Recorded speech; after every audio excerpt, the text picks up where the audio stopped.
prochaine étape, dépose du bouclier arrière. Donc, alors comment ça se passe? Donc au niveau de, sur le côté, il y a le passage de roue, donc il y a un œil de 13 là, avec une clé œil de 13 on va déposer ça. Donc je pense que c'est le même mécanisme que ce qu'on avait tout à l'heure, avec l'espèce de petit truc qui est pris dans le pare-choc, et avec un écrou de 13 derrière. Donc après il y a, apparemment il y a aussi des fixations de jupe qui se font à différents endroits. Donc j'ai l'impression que là c'est une fixation de jupe. Il y a aussi cette pièce là, je sais pas à quoi elle sert. Non, si, ça doit être pour faire tenir le milieu là. Il y a un écrou de 13, j'ai l'impression aussi là, qui tient directement contre la traverse arrière, je pense. Et à ce niveau là, donc ça va être au niveau de là, tac et tac. Je pense qu'il y a deux cales aussi comme ça avec des trucs de 13 derrière les morceaux un peu courbés là. Donc on va voir, alors comment ils appellent ça? Donc on a les anti-brouillards qui sont ici, hop. Tôle de bas volet, feu anti-brouillard, bouclier, baguette, fixation de bouclier intérieur. Fixation de bouclier intérieur, ok. Bon ben on va voir directement en live qu'est-ce que ça donne. Donc on a vu la théorique avec la revue technique, maintenant on va voir en pratique qu'est-ce que ça donne. Donc l'anti-brouillard est là. Ici il y a des choses qui sont un peu pourries. Donc là, il y avait une fixation qui arrivait directement, je pense, ici. Mais du coup, elle ne sert plus à grand chose, la fixation. Donc j'aurais pas besoin de l'enlever. Je pense que c'était pareil aussi de l'autre côté. Il y en avait une, là, on la voit. Hop, derrière. Et après, les choses dont on nous a parlé dans la théorie, elles sont là. Donc en fait, moi, j'ai l'écrou de 13 qu'il va falloir enlever d'ici. Donc voilà, bon chance. Là, donc moi j'ai l'impression qu'il me manque... Non, je sais pas. J'ai l'impression qu'il me manque un truc là. Parce que du coup, ça doit se passer derrière la baguette. Mais je vois pas d'écrou là. Enfin, je sais pas si vous en voyez un, mais moi j'en vois pas. Donc à mon avis, il y a un truc qui manque ici. Je vais voir ça aussi. Qu'est-ce qui se passe de l'autre côté? Non, la dépose du pare-choc arrière. Donc moi ce que je vais faire, c'est que j'ai testé d'enlever les écrous qui sont un peu plus loin là-bas au niveau de dépose du pare-choc arrière sur la 205. Donc en fait je suis dans un cas où j'ai un boulon qui est resté grippé et du coup j'arrive pas à l'enlever. Et derrière bon, j'ai le truc qui commence à se déformer là tellement je force. Donc ce que je vais faire, c'est que je vais le défoncer de ce côté là. Tant pis pour le boulon prisonnier là. Et donc bah, du coup je vous montre comment enlever toutes les baguettes. Alors ça, sachant que ça se recommande après chez Peugeot en neuf, hein, donc on peut les enlever un peu à l'arrache. Ce qu'il faut, c'est, je vais essayer de préserver quand même ces choses là, parce que du coup je sais pas si ces choses là se trouvent facilement, les petites agrafes. Mais auquel cas, moi je viens avec une petite clé de 10, mais vous pouvez faire un petit peu ce que vous voulez à ce niveau, hein. L'idéal c'est d'avoir une bonne prise et de pas forcer trop sur le pare-choc. Voilà, tac. Voilà, donc je viens ici avec une petite clé de 10, donc moi je viens me prendre derrière. Voilà, et vu que j'ai le petit arrondi là, je peux forcer tranquillement sans abîmer quoi que ce soit. Voilà, hop, hop. Voilà. Et ça permet d'avancer progressivement comme ça. Donc là, pour montrer ça c'est dans une petite goulotte comme ça que derrière que les agrafes tiennent. Donc en les rentrant, paf, elles se reclipsent comme ça. Et merde, je viens de la remettre, donc voilà un petit peu le espèce de cochonou prisonnier là. Donc ah oui, ils sont là. Hop. Donc autant lui et l'autre, je pense que je vais les défoncer parce que j'arrive pas du tout à m'en défaire en fait, hein. Là ils sont en train de... On voit qu'ils bougent, donc j'ai réussi à desserrer quand même un petit peu le système, mais il est en train de forcer sur le pare-choc et j'ai pas envie de tout casser, donc... Je vais venir faire une incision directement dans la partie centrale. Pas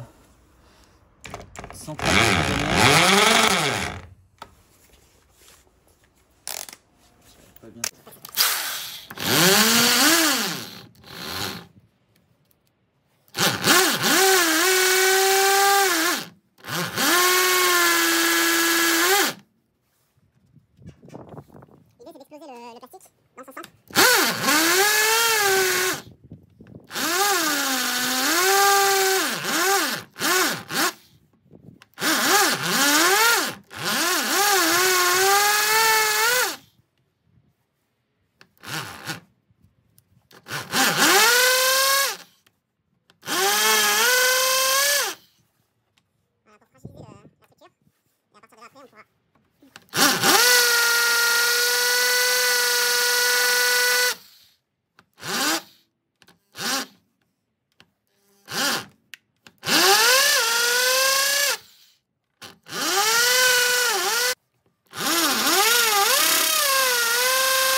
toute la garniture. On va pouvoir la faire partir.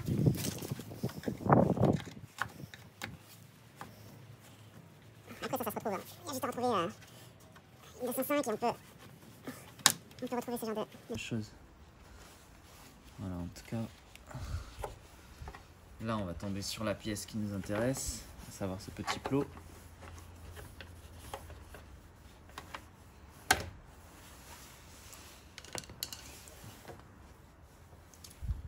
Alors voilà comment c'est fait là, il est enfermé dans un petit manchon en plastique comme ça. Et maintenant, ce qu'il va falloir faire, c'est de le défoncer.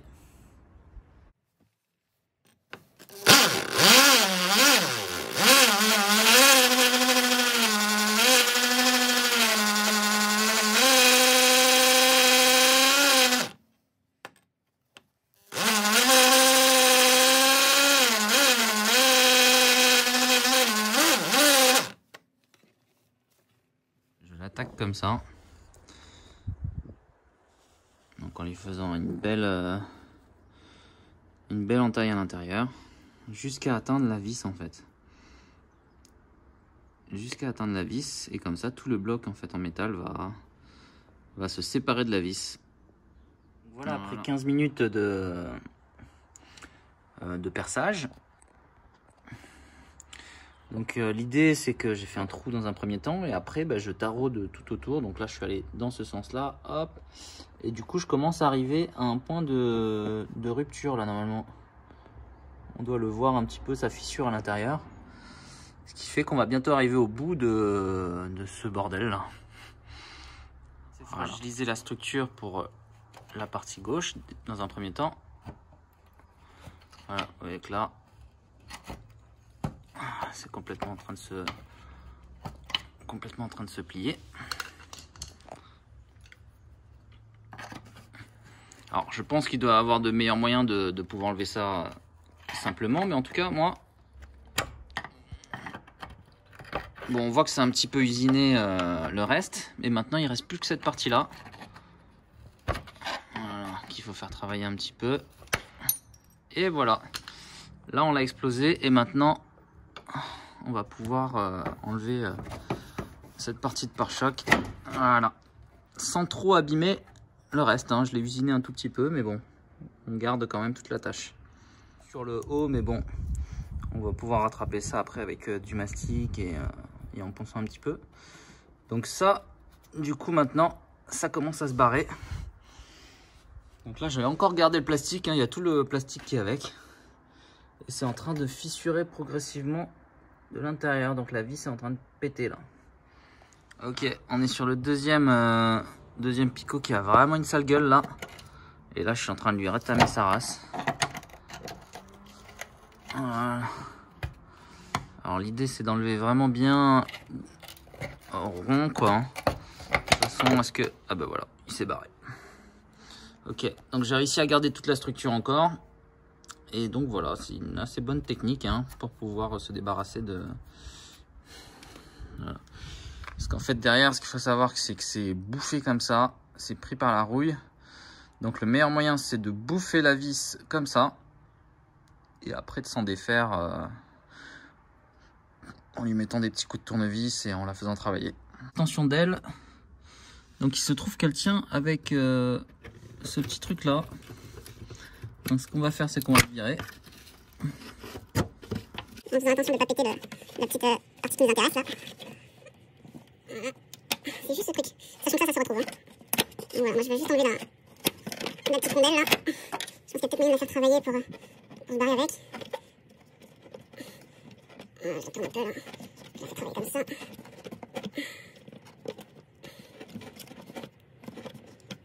Non, il veut pas. Écoute, je vais remonter trop. Oui, il va comprendre. Voilà, il faut bien faire dans tous les sens pour ne pas faire trop travailler le petit plastique derrière. Bon là il s'est barré. Voilà, c'est ça.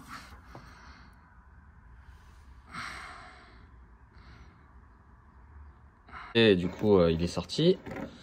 On a les anti-brouillards. Donc les anti-brouillards, on enlève ces petites chaussettes là. Voilà. Et on a accès à une cosse qu'il faut juste tirer. Voilà, on tire un peu dessus, hop, ça se barre. Donc ça c'est pour les anti-brouillards. Voilà, après ça pendouille tout doucement. Hein. Donc alors pour la plaque, c'est exactement le même système. Donc il y a une chaussette à enlever. Et à partir du moment où on a défait la chaussette, on a la même cosse à peu près que l'autre. Là, ça devient un truc comme ça. Et du coup, voilà, il n'y a pas besoin de démonter complètement le bloc. Il faut juste pouvoir tirer sur ces petites languettes là correctement. Moi, j'y arrive pas là. À une main, c'est un peu galère. Ah voilà, ça y est, j'ai réussi. Donc là, on enlève bien la chaussette là. Et à partir de là, après, on peut travailler avec la cosse. Voilà. Hop là. Le pare-choc est déposé. Voilà, donc le pare-choc est déposé. Donc on voit qu'il y a le vestige de mon travail d'usinage là pour retirer la vis. Donc voilà, ça c'est parce que l'autre il était complètement rouillé. Il va falloir que je trouve un moyen de la virer de là. Mais au final voilà, comment on s'en sort avec ces espèces de vis, et maintenant c'est beaucoup plus simple pour bosser dessus et faire le nécessaire. Donc là on peut se rendre compte qu'il y a quelques craquelures. Alors apparemment c'est juste la peinture qui aurait craqué. Ça se passe au niveau de la jointure. Voilà, la jointure des deux feuilles. Donc il y a de la rouille qui s'est pris dessous. On dirait que c'est un genre de peinture Blackstone qu'on a mis par dessus, mais le traitement qui s'est fait derrière n'a pas été de bonne qualité. Donc du coup voilà, on a de la rouille qui est en train de reprendre derrière. Donc tout ça on va le retravailler. Voilà, vous voyez, ça part avec le doigt carrément tellement c'est pourri. Donc voilà, là il faut bien traiter tout ça. Il y a même du sable. Il y a carrément du sable à l'intérieur. C'est vraiment que ça a été fait à l'arrache. Alors peinture Peugeot ou pas, je sais pas, je pense pas.